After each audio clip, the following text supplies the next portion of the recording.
As we start to wrap up our Sustainability Challenge week, let's look to the future. Here's a few trends I'm seeing, again, from my network, the work we do with our companies, my lead fellow group, my podcast interviews.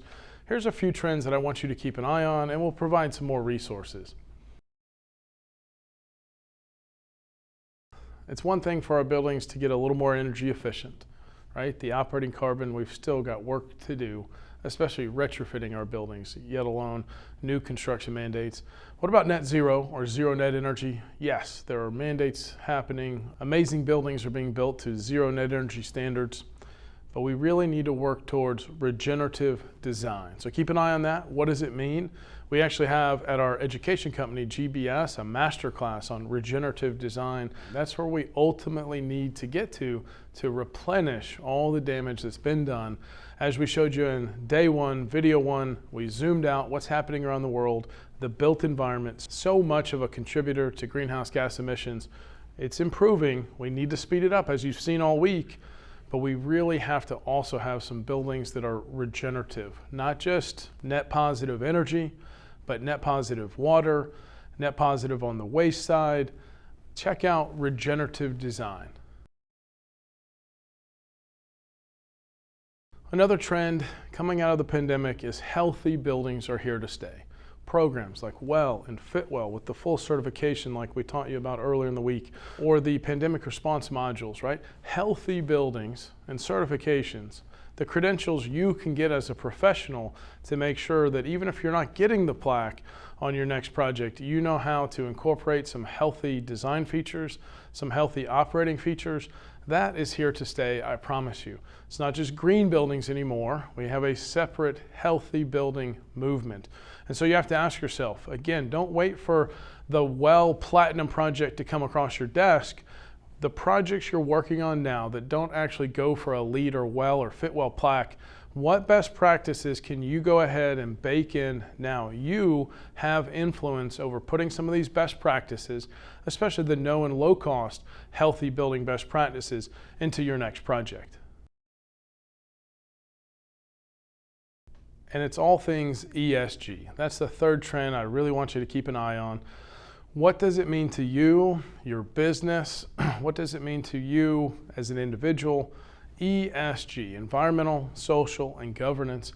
And in particular, right, all we've been talking about this week has a lot to do with E, environmental impact. Look at these tools that we've just taught you about and how you can score your BIM designs and make sure you're ready for, say, a LEED project. You're ready for a life cycle assessment. You're ready for an energy model. Well, what we really want you to know is, okay, we've empowered you, we've indoctrinated you this week with some of these tools. That fits into a lot of the E, but the trend, I assure you, is the S, the social, the people side of it, the community. Within S is diversity, equity, and inclusion.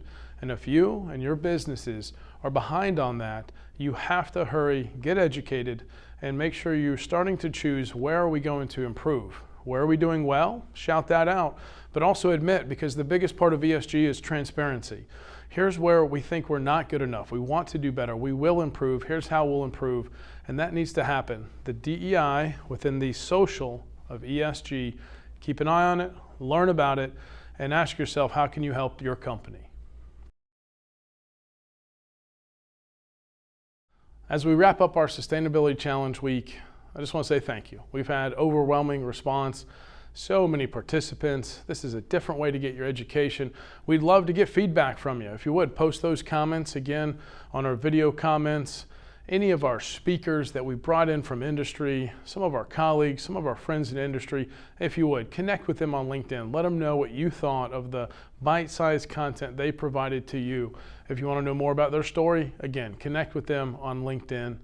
And some of your final homework here.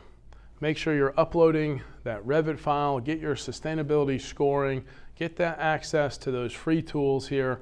It's going to give you confidence that you're on the right track with a lot of these sustainability efforts that we've already discussed this week. So go ahead, look for the instructions. If you haven't yet, go ahead and upload your files. Get that feedback now.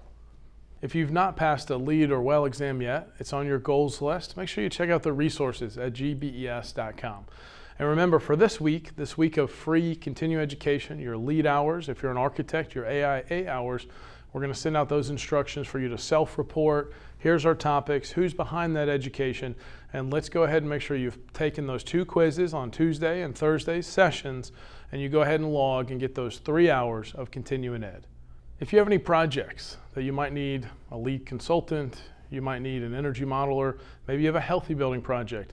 As much as we love to teach you and uplift you and give you that confidence, if you need a support team and you need someone to just done for you, just do that work, make sure you reach out to Nick and his team at SIG, because they work on a tremendous amount of those sustainability and healthy building projects.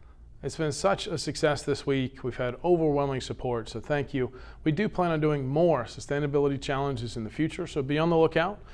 These videos, though, they're evergreen. Please share them.